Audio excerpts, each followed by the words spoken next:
Hello everyone, I'm Norman Jikasan.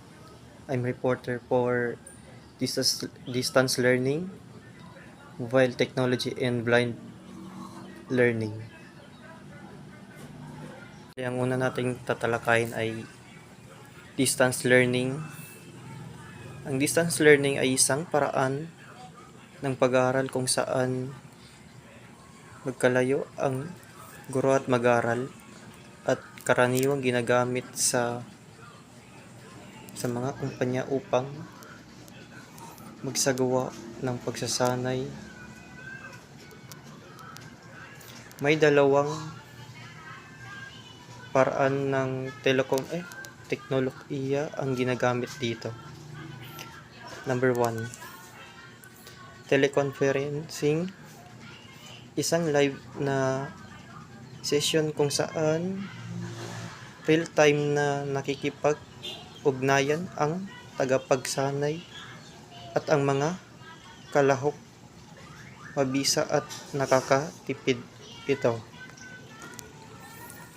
Number 2, webcasting. Ang webcasting ay paghahatid ng lecture sa pamamagitan ng live or recorded video. Mas mura ito ngunit may panganib na pagka-distract ng mga kalahok.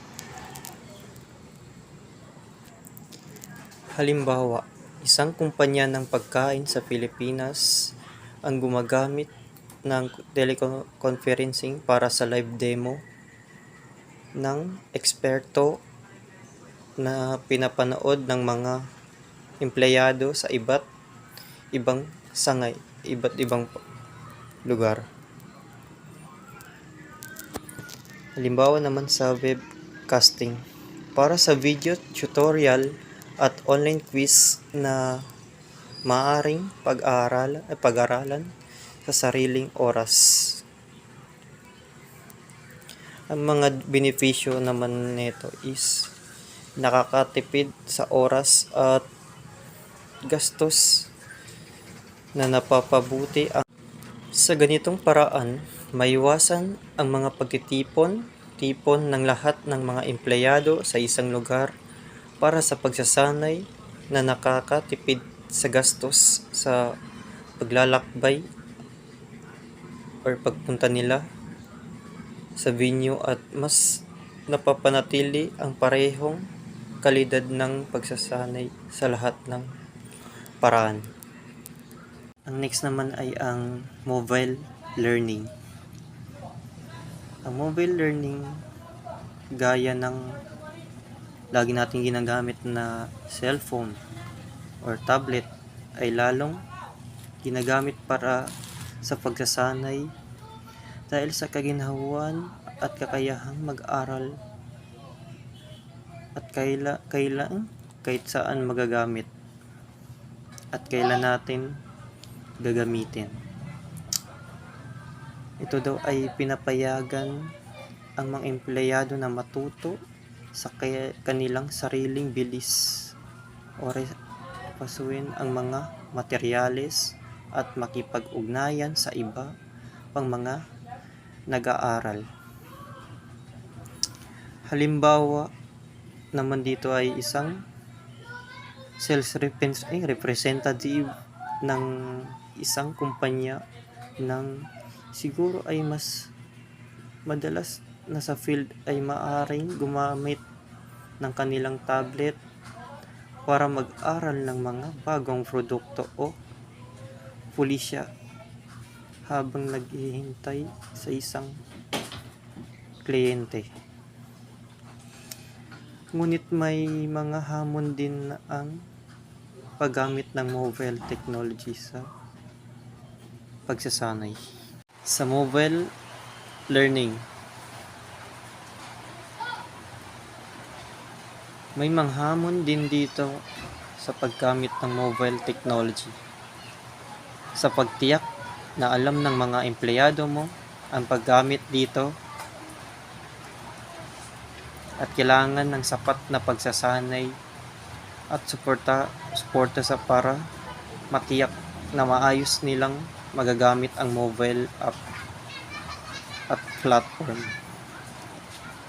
Next, pagpapalakas ng komunikasyon at pakikipagtulungan. Kailangan ng mga empleyado mo na sa mobile app ay kailangan din dito is kung paano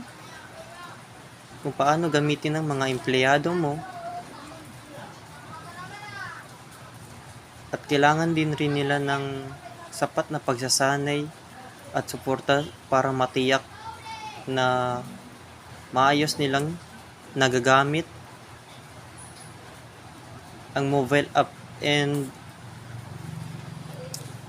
sa pagpapalakas ng komunikasyon,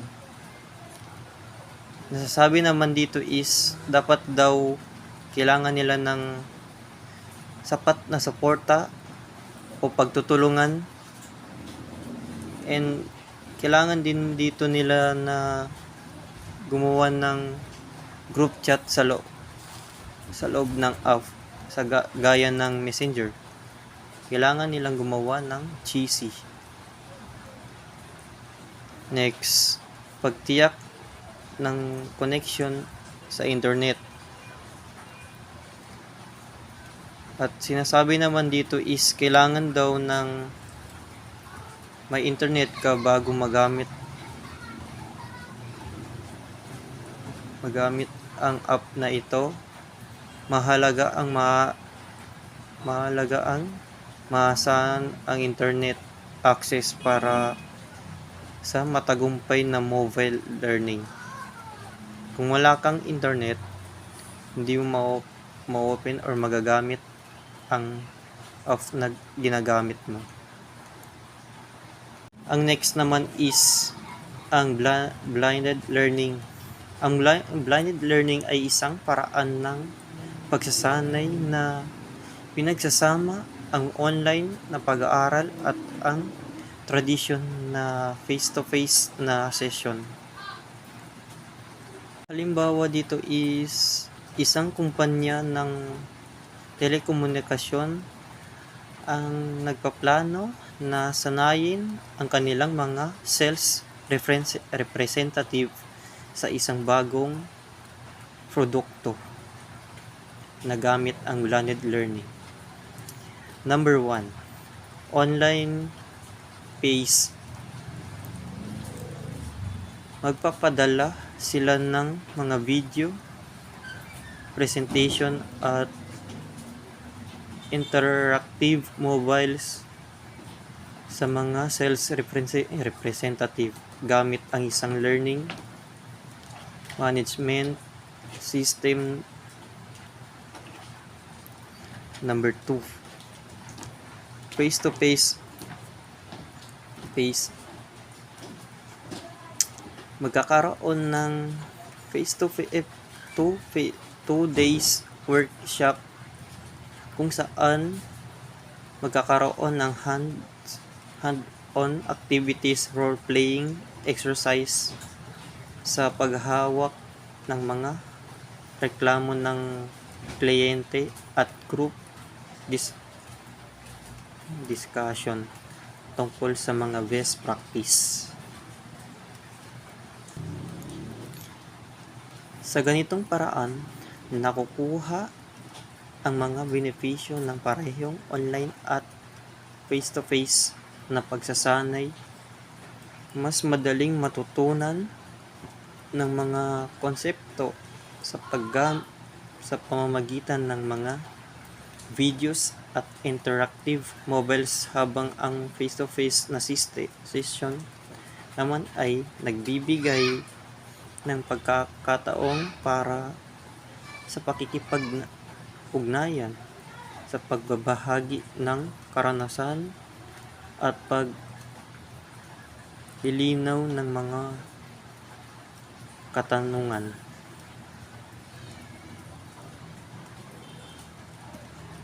Tagumpay ng blended learning ay nakasalalay sa kakayahan ng mga organisasyon. Number 1, umaayos sa mga bagong teknolohiya. Kailangan handa ang kumpanya ng gumagamit ng mga bagong app at platform. Number 2, pagplano ng maayos na blended learning program. Kailangan maayos na isasagawa ang pagsasama ng online at face-to-face na mga aktibidad. Magturo ng self-learning skills. Kailangan turuan ang mga empleyado kung paano matuto ng mag-isa. Number 4, kumuha ng suporta mula sa management. Kailangan ang suporta ng mga leader para sa matagumpay na implementasyon. Number 5, maglaan ng sapat na bandwidth na mahalaga ang mabilis at matatag na internet connection. Number 6, gumamit ng kawili-wiling content. Ang mga materialis sa pag-aaral ay dapat na nakaengganyo at madaling maunawaan. Sa madaling salita, ang blended learning ay isang flexible at epektibong paraan ng pagsasanay na nag-aangkop sa modernong paraan na pagkatuto, ngunit nangangailangan ito ng maayos na pagpaplano at pagpapatupad para maging matagumpay.